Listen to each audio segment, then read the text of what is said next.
نحمده ونصلي ونسلم على رسوله الكريم اما بعد فاعوذ بالله من الشيطان الرجيم بسم الله الرحمن الرحيم اياك نعبد واياك نستعين وقال الله تبارك وتعالى في مقام آخر ان الله وملائكته يصلون على النبي يا ايها الذين آمنوا صلوا عليه وسلموا تسليما اللهم صل على محمد وعلى آل محمد كما صليت على إبراهيم وعلى آل إبراهيم إنك حميد مجيد اللهم بارك على محمد وعلى آل محمد كما باركت على إبراهيم وعلى آل إبراهيم إنك حميد مجيد۔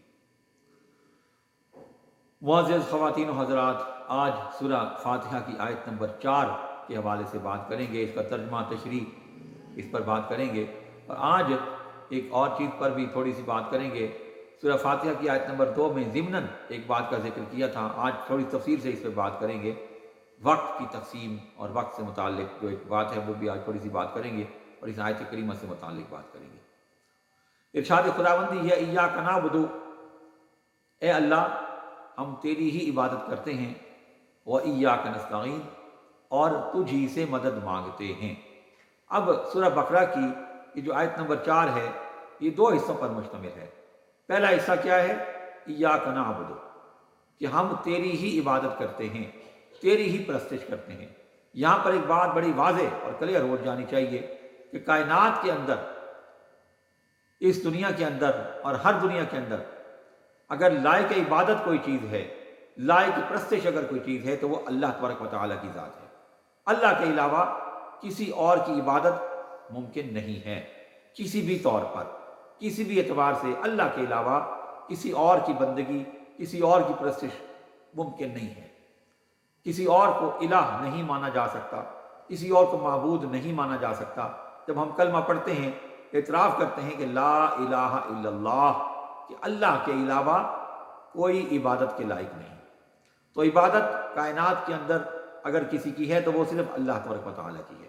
اور سورہ فاتحہ کی یہ جو آیت کریمہ ہے، اس کا ارشاد فرمایا جیسے میں نے ذکر کیا تھا کہ آدھی اللہ کی طرف سے اللہ کے لیے ہے اور آدھی بندوں کے لیے ہے۔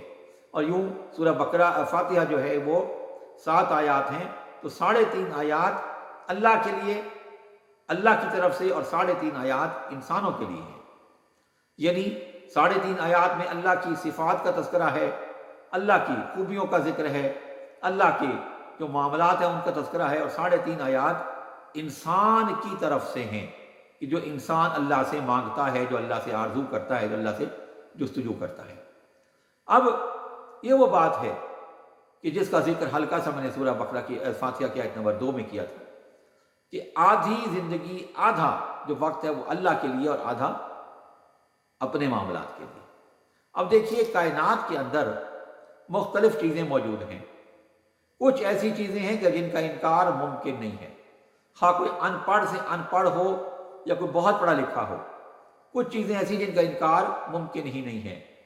اچھا، ایک طرف تو ان پڑھ پڑھے لکھے کی بات ہے، دوسری طرف اگر کوئی بندہ بہت ماڈرن ہو، دین سے دور ہو، بالکل جو ہے وہ اس کے نزدیک بس دنیا خود ہی بن گئی، خود ہی ہو گئی، لیکن کچھ حقائق ایسے ہیں جن کا انکار ممکن نہیں ہے۔ کوئی بھی اس کائنات میں بسنے والا انسان تو کیا، کوئی جانور بھی انکار نہیں کر سکتا۔ اور وہ چیزیں کون سی ہیں؟ سورج ہے، ہوا ہے، پانی ہے، یہ وہ چیزیں ہیں کہ جن کا انکار ممکن نہیں ہے۔ اسی کے ساتھ ساتھ ایک چیز اور ہے جس کا انکار کوئی بھی جاندار انکار نہیں کر سکتا، اور وہ ہے وقت۔ اس سے انکار ممکن نہیں ہے۔ کوئی بھی انسان بہت ان پڑھ بھی ہوگا تو بھی اس کا وقت سے انکار ممکن نہیں ہے۔ اس کو پتہ ہے سونے کا ایک وقت ہے، اٹھنے کا ایک وقت ہے، کھانے کا ایک وقت ہے، اور مختلف کاموں کا ایک وقت مقرر ہے، اور اس کے مطابق ہی وہ کام کرے گا، اس کے مطابق ہی وہ چلے گا۔ ایون کہ اگر وہ وقت سے بے وقت ہو بھی گیا، فرض کر لیں کہ کوئی آدمی رات کو نہیں سویا تو وہ دن کو سوئے گا، ایک سونے کے لیے ایک حصہ مقرر کرے گا، وقت کی تقسیم اس کو کرنی پڑے گی۔ کھانا اس نے وقت پر نہیں کھایا، بے وقت ہو گیا، لیٹ ہو گیا، لیکن بہرحال کھانے کے لیے اس کو ایک وقت نکالنا ہے، وقت پر اس کو کام کرنا ہے، بے وقت ہی کر لے لیکن کرنا تو ہے، اور اس کرنے پر کچھ وقت صرف بھی ہوگا۔ اچھا، اور کوئی بھی کام جب وہ کرے گا، کوئی بھی کام، کوئی بھی امر سر انجام دے گا تو اس پر وقت صرف ہوگا، وقت لگے گا۔ تو یہ وقت سے انکار ممکن نہیں ہے۔ اور اسی وجہ سے اللہ تبارک و تعالیٰ نے جو زندگی دی ہے اس کے لیے ہم نے مختلف پیمانے، مختلف جو اس کو ناپنے کے مختلف طریقے ہیں وہ مقرر کر لیے۔ کبھی سیکنڈ کی شکل میں، منٹ کی شکل میں، گھنٹے کی شکل میں، دن اور رات کی شکل میں، اور پوری زندگی کی بات کریں تو پھر سالوں کی شکل میں۔ کسی کے پاس 50 سال ہے، کسی کے پاس 60 سال ہے، کسی کے پاس 70 سال ہے، لیکن اللہ تبارک و تعالیٰ نے ہمیں اس سے آگاہ بھی نہیں کیا کہ ہمارے پاس کتنے سال ہیں۔ ایسا ہمارے پاس کوئی پیمانہ نہیں ہے، کوئی چیز نہیں ہے۔ آج سائنس بہت دور جا چکی، علم نجوم بہت دور جا چکا، بہت آگے جا چکا، لیکن کوئی واضح پریڈکشن نہیں کی جا سکتی، واضح کوئی حتمی بات نہیں کی جا سکتی کہ فلاں شخص کے پاس اتنا وقت ہے۔ ہاں اگر ایسا کچھ ہو جائے، کسی خطرناک بیماری میں مبتلا ہو جائے، تو پھر بھی ڈاکٹر ایک آئیڈیا دیتے ہیں کہ فلاں شخص کے پاس 1 سال ہے، فلاں شخص کے پاس 1.5 سال ہے، فلاں شخص کے پاس 2 سال ہے، لیکن حتمی طور پر کوئی بات نہیں کی جا سکتی۔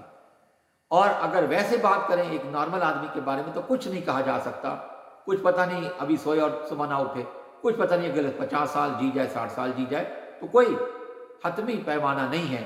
لیکن جو وقت موجود ہے اس کو اللہ تبارک و تعالیٰ نے اور اللہ تبارک و تعالیٰ کی اس کتاب نے ہمیں اس سورہ فاتحہ کی تقسیم کی شکل میں ایک طریقہ سمجھا دیا کہ زندگی کو 2 حصوں میں تقسیم کر لو، 2 بڑے حصوں میں تقسیم کر لو۔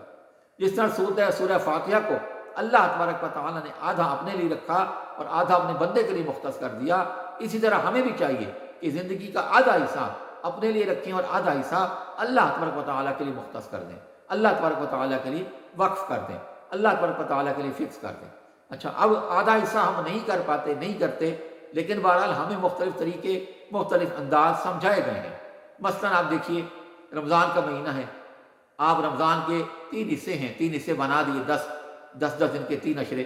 ایک اشرہ اعتکاف کی شکل میں اگر ہم کر لیں، اعتکاف کر لیں، تو رمضان کا تیسرا حصہ ہم نے اللہ کے لیے وقف کر دیا۔ اچھا، اب یہاں پر اگر اعتکاف اگر آپ کرتے ہیں تو یہاں پر اگر آپ 10 دن لگائیں گے اعتکاف میں، تو اب کیا ہوگا کہ بے شک آپ اس میں سوئیں گے، جاگیں گے، وہ سارا وقت اللہ کی عبادت کے لیے کاؤنٹ ہوگا، اللہ کی عبادت کے لیے گنا جائے گا۔ آپ کا سونا، جاگنا، اٹھنا، بیٹھنا، کھانا، پینا، ہر چیز اللہ کی عبادت کے لیے کاؤنٹ ہو جائے گی، ٹھیک ہے؟ تو لیکن وقت کو مقرر کرنا پڑے گا، وقف کرنا پڑے گا کہ یہ حصہ ہم نے اللہ کے لیے وقف کر دیا۔ اسی طرح سے آپ حج پہ جاتے ہیں، حج کا پورا سفر، آنا جانا، وہاں پہ رہنا، اٹھنا، بیٹھنا، جاگنا، سونا، سب اللہ کے لیے وقف ہو جائے گا، اللہ کے لیے مقرر ہو جائے گا۔ تو یہ مختلف طریقے ہمیں سمجھا دیے۔ نماز آپ پڑھتے ہیں، نماز کے اندر پورا وقت، جتنا وقت آپ صرف کریں گے سارا اللہ کے لیے وقف ہو جائے گا، اللہ کے لیے مقرر ہو جائے گا۔ مسجد میں آپ جاتے ہیں، مسجد میں جانے کے لیے ارادہ کرنا، وضو کرنے سے لے کر مسجد تک جانا، مسجد میں جا کر بیٹھنا، نماز پڑھنا، واپس آنا، سارا وقت اللہ کے لیے وقف ہو جائے گا، اللہ کے کھاتے میں چلا جائے گا۔ تو یوں بہت آسانی کے ساتھ اللہ کے لیے ہم بہت کچھ کر سکتے ہیں، نہیں احسان اس کا اللہ پر نہیں ہوگا، لیکن اپنی طرف سے یہ وقت ہم اللہ کے لیے لگا سکتے ہیں، اللہ تبارک و تعالیٰ کے اس وقت کو مقرر کر سکتے ہیں، فکس کر سکتے ہیں۔ تو اللہ تبارک و تعالیٰ نے ہمیں طریقے مختلف بتا دیے، لیکن بد نصیبی کیا ہے، کبھی اپنا جائزہ لیں، اور ہر روز بالخصوص رات کو سونے سے پہلے اگر جائزہ لے لیں تو کیا ہے، دیکھیے، اندازہ لگائیے کہ کون سا وقت ہم نے اللہ کے لیے وقف کیا، کون سا وقت ہم نے اپنے لیے وقف کیا۔ اچھا، پھر ایک چیز اور ہے، رزق حلال کو عین عبادت قرار دیا۔ اگر بالفرض آپ یہ نیت کر کے نکلتے ہیں صبح گھر سے کہ میں نے رزق کمانا ہے، روزی کمانی ہے، لیکن حلال روزی کمانی ہے، تو یہ سارا وقت اللہ کے لیے وقف ہو جائے گا۔ حالانکہ بظاہر اپنا آپ کام کر رہے ہیں، لیکن یہ سارا وقت اللہ کے لیے وقف ہو جائے گا۔ تو بہت آسان ہے، کوئی مشکل کام نہیں ہے۔ یہ نہیں ہے کہ ہر وقت آپ نماز پڑھتے رہیں، نوافل پڑھتے رہیں، مسجد میں بیٹھے رہیں، بلکہ بہت سارے کام ایسے ہیں کہ اگر آپ ان کو اس نیت سے گزاریں، یہ نیت کر لیں، اس پہ عبادت کی نیت کر لیں، اچھائی کی نیت کر لیں، تو وہ اللہ کے لیے وقف ہو جائے گا۔ پورے دن کا آپ کا روزی کمانا اللہ کے لیے وقف ہو سکتا ہے۔ کام اپنا کر رہے ہیں، بچوں کے لیے روزی کما رہے ہیں، اپنے لیے کما رہے ہیں، لیکن صرف نیت یہ ہو جائے کہ ہم رزق حلال کمائیں گے، تو آپ کا گھر سے نکلنا، سفر کرنا، دفتر میں جانا، وہاں بیٹھنا، کام کرنا، کھانا پینا، اٹھنا بیٹھنا، گھر واپس آنے تک سب اللہ کے لیے وقف ہو جائے گا۔ تو یہ تو ایک یہ طریقہ ہمارے پاس موجود ہے۔ اچھا، اب اس آیت کا دوسرا حصہ، وَإِيَّاكَ نَسْتَعِينُ، اور تجھ ہی سے مدد مانگتے ہیں۔ تو یہ بھی یاد رکھ لیجئے کہ امداد اگر کسی سے مانگی جائے گی،